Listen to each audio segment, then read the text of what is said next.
I mean, was that weird? I mean, is it... It's a weird question. No, I'm just curious. What is the question? The question why is... would you ask that question? Is he hot? I've made it into a question, yeah. He's just commenting. The question is he hot? Eyes, lungs, pancreas, so many snacks, so little time.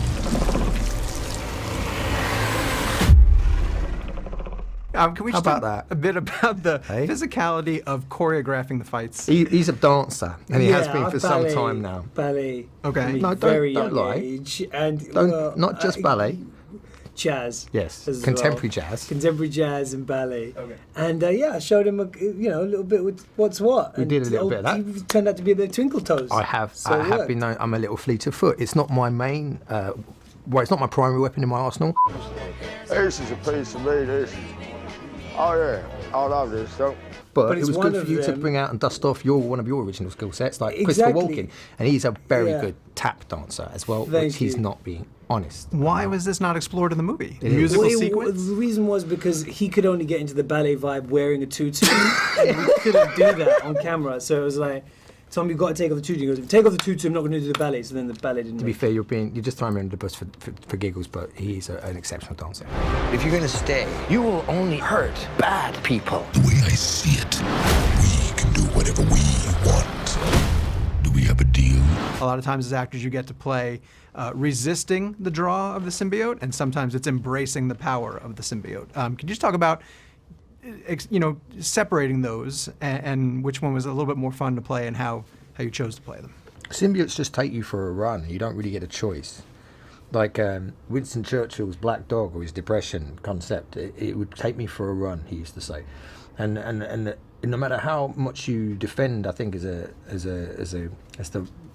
sort of human counterpart to the symbiote connectivity of the double act, you don't have that much of a say in what the symbiote does, and you can't. They're predictably unpredictable, if that makes sense. So the fun in doing that is trying to negotiate with the unpredictable and to negotiate with the existential terror of the primal nature of a beast that you have no control over whatsoever. But at the same time, you get a bit of a buzz off of it. Same for you? I can't really follow that. That was really good, and I don't mind much to add. If I'm really honest, I thought that was a great answer, Tom. Thank you, bro. And well done. Thank you. Thanks. Cheers. I'll sit out the next question. To that end, because symbiotes, rip through a lot of hosts before they find the right one, what, in your opinion, makes Eddie the right host? Well, I think if you see Venom is unpredictable. I said that. Is intense.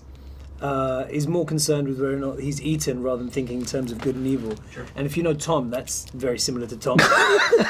So I think that's why he's a really good host. He's just like kind of a big puppy but with gigantic fangs, right. And that's I think Eddie is a professional coward. Oh, sorry, Eddie. Yeah, we're talking about Eddie. Eddie is a professional coward, so it's right. easy for a symbiote to take advantage of him. Certainly in the portrayal that I wanted to come across as is that he's like a. There's a part of him which galvanizes as a kind of strong crusader for morality and the fighting for the underdog and speaking up for those who are unheard, and it's a deeply sort of self-centered narcissism that's also surrounds him because he does it to the detriment of the people that he loves and cares about. And then Venom turns up, and it's an audacity for this thing to turn up and live inside him that sort of conflicts Eddie. That he then has to start to negotiate the terms of somebody else's ethical framework, which is from another planet, which forces his feet to the fire to actually understand his own idiosyncrasies and flaws. And fundamentally, I think I'm a deeply flawed human being. So probably I think that about you. And I think that about you. And I think that's why together we're sat here. We're bonding. Yeah. Yeah. It says that you recruit the most vulnerable of us to volunteer for tests that more often than not end up killing people. Eddie. They never got to work out. Thank you very much. We're not finished. Yes, you are, Mr. Brock. Is that a threat? Have a nice life. In the age of streaming and Netflix, and I'm going to wait for the DVD, tell me why that's a huge mistake to miss this movie on the biggest screen possible. These films you've got to see on the big events. screen, haven't you? Yeah, they're events. It's gigantic. You want the popcorn, you want everyone gasping around you, and it's the sound, it's the scale of it, the CGI stuff. It's just not as fun on a small screen, I think. Reason to go out, isn't it? You either sit with your family around the screen at home, and that's legitimate. Otherwise, I'll never leave. True. No house.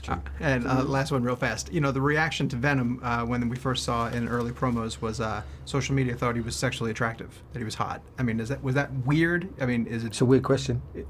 No, I'm just What curious. is the question? Why would you ask that question? Is He he hasn't hot? made it into a question yet. He's just commenting. The question is observing. he hot? Is he hot? That's my You question. better ask you that think question. he's hot? This says more about you than us, bro. A little bit. Yeah, he's into Venom. We can make an intro. That's cool. He's single. That's cool. And we'll look it up. All right, fair enough. That power, it's not completely awful. You have no idea how much you're scaring me right now. Eddie, cooperate. And you just might survive.